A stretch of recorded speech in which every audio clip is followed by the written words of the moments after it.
press the bell icon on the YouTube app and never miss another update.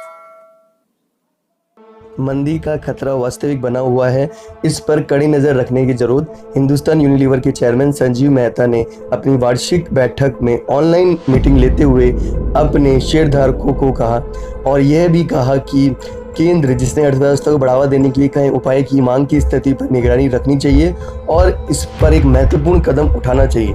तो आज की इस video में आप ये जानेंगे कि हिंदुस्तान यूनिलीवर की मीटिंग में क्या हुआ, क्या हमें उसके शेयर लेने चाहिए और क्या क्या चीज़ें HUL कर रही है जिसके थ्रू इंडिया की इकोनॉमी पर एक बेहतर प्रभाव पड़ सकता है। ये सभी बातें हम आज के इस वीडियो में करने वाले हैं, लेकिन इसके लिए आपको वीडियो एंड तक देखना पड़ेगा। अगर आप मेरे चैनल पे नए हैं तो मेरे चैनल को सब्सक्राइब कीजिए। उससे पहले दोस्तों, घर बैठे बैठे अगर आप स्टॉक मार्केट में इन्वेस्ट करने का सोच रहे हैं तो बिल्कुल सही सोच रहे हैं। जियो फेसबुक डील ने काफ़ी पॉजिटिव सेंटिमेंट क्रिएट किया है मार्केट में। इसके लिए आपको सबसे पहले एक डीमैट अकाउंट ओपन करना पड़ेगा, जो कि दिए गए डिस्क्रिप्शन में है। वहां से आप डीमैट अकाउंट खोल सकते हैं। एंजल ब्रोकिंग देश की नंबर 1 ब्रोकिंग फर्म है, जहां पर आपको फ्री में और चंद घंटों में आप अपना अकाउंट खोल के ट्रेडिंग शुरू कर सकते हैं, वो भी बिल्कुल फ्री में।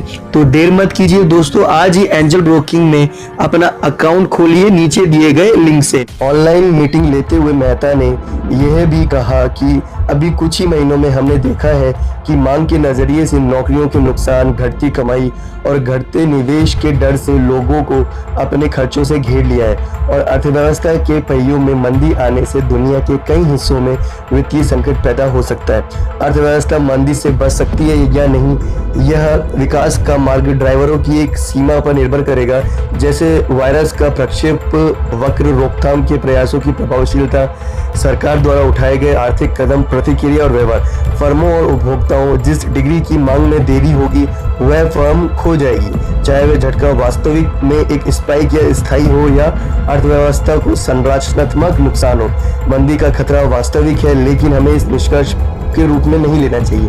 उन्होंने यह भी कहा कि केंद्र द्वारा घोषित जैसे कई उपायों, मनरेगा की योजना के तहत आवंटन में वृद्धि, नकदी का प्रत्यक्ष हस्तांतरण और न्यूनतम समर्थन मूल्य और MSME को मुक्त ऋण में वृद्धि अन्य आवश्यक कदमों के रूप में घोषणा की और इसी के तहत उनका मांग पर प्रभाव कम होगा। हालांकि मेहता ने यह कहा कि इस पर बहस बनी हुई है कि क्या ये वृद्धि के एक पुण्य सर्पिल किक स्टार्ट करने के लिए पर्याप्त है या इसके लिए पर्याप्त मांग साइड प्रोत्साहन करने की आवश्यकता होगी। सीमित राजकोषीय स्थान को देखते हुए उन्होंने कहा कि सरकार के लिए एक बड़ी मांग की अगुवाई वाली प्रेरणा आसान नहीं है और सरकार को इस बात से संबंधित होना चाहिए कि यदि वे इस मार्ग से नीचे आते हैं तो उत्तेजना का एक बड़ा हिस्सा समाप्त हो जाएगा। मांग पैदा करने के लिए खर्च किए जाने के बजाय बचत होनी चाहिए।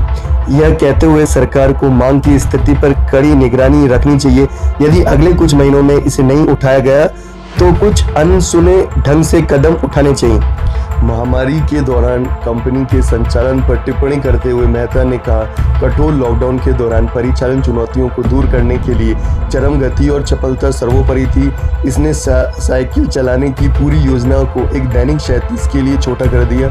महत्वपूर्ण सामग्री आपूर्ति में व्यवधान के 100 उदाहरणों को दर्जन नए आपूर्तिकर्ताओं को चालू करके गति के साथ नियंत्रित किया था और HUL की ट्रैकिंग क्षमता को राष्ट्रीय ट्रक वसूली की दर से 2 गुना बहाल किया गया था, जिससे महत्वपूर्ण रसद बाधाओं को समाप्त कर दिया गया और उसे जोड़ा गया। इसके अलावा महामारी ने देश की डिजिटल यात्रा को बहुत तेज कर दिया है। उसी तरह से डिजिटल भुगतान को अपनाने के प्रदर्शन भी हुए हैं। हमें अपने देश के हर हिस्से को जोड़ने वाले एक डिजिटल बैकबोन की आवश्यकता होगी।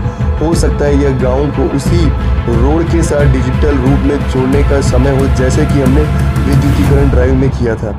इसमें कोई संदेह नहीं है कि उपरोक्त पारियों में सार्वजनिक निजी प्रयास और ठोस प्रयास होंगे। हिंदुस्तान यूनिलीवर पिछले कुछ समय से बड़े पैमाने पर तकनीक का इस्तेमाल कर रहा है। इसका कनेक्टेड स्टोर प्रोग्राम आगे विकसित हो गया है और अब स्टोरों के लिए ऐप आधारित ऑर्डरिंग और डिजिटल भुगतान शामिल है और 1,11,000 से अधिक स्टोर में लाइव है, जो एक घर्षण रहित अनुभव में सक्षम करते हैं। एक सफल पायलट के बाद अब हम पूरी तरीके से स्वचालित पूर्ति केंद्र, एक रोबोटिक्स और निर्देशित वाहन संचालित गोदाम को बढ़ा रहे हैं। मशीन लर्निंग संचालित मांग प्रबंधन और IoT सक्षम डिजिटल कार्यालयों और कारखानों के साथ संयुक्त यह पूर्ति मूल्य श्रृंखला में वृद्धि की चपलता पैदा कर रहा है। उन्होंने कहा, हमने अपने कारखानों के संचालन के लिए एक ऐप भी विकसित किया है जिसमें तापमान माप, अधिगमन नियंत्रण, एक अलार्म है, शारीरिक गड़बड़ी को बनाए नहीं रखा गया और संपर्क ट्रेसिंग की सुविधा है। मेहता ने कहा कि इन डिजिटल क्षमताओं की शक्ति कोविड-19 लॉकडाउन के दौरान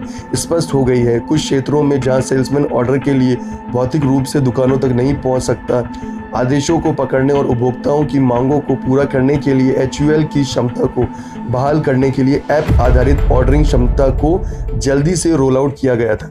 इसी तरह स्टोर और बाजार के बारे में व्यापक डेटा वे हमें सेवा मॉडल के लगभग रातों रात फिर से डिज़ाइन करने और वितरण के लिए नए अनुकूलित मार्ग बनाने में मदद करते हैं। रोकथाम क्षेत्रों और अन्य प्रतिबंधों से बचते हुए यहाँ भी स्वचालित वेयरहाउस की शक्ति ने किक किया और हमें उन स्थितियों में भी स्टोर करने के लिए सक्षम किया जहां वितरक चालू नहीं था। उन्होंने कहा कि जब कोविड-19 ने भारत को मारा तो HUL ने देश को संकट से लड़ने की मदद के लिए तुरंत 100 करोड़ रुपए खर्च किए और इसका दृष्टिकोण बहुत केंद्रित रहा। HUL ने लोगों को सुस्ती और सुलभ बनाने के लिए साबुन और कीटाणुनाशक के मूल्य को कम कर दिया था और भोजन और स्वच्छता किटों के साथ समाज के सीमांत वर्गों तक हजारों लोगों तक यह पहुंचाया गया था। तो आपने देखा कि कैसे संजीव मेहता ने अपनी वार्षिक आम बैठक लेते हुए अपनी कंपनी के बारे में बताया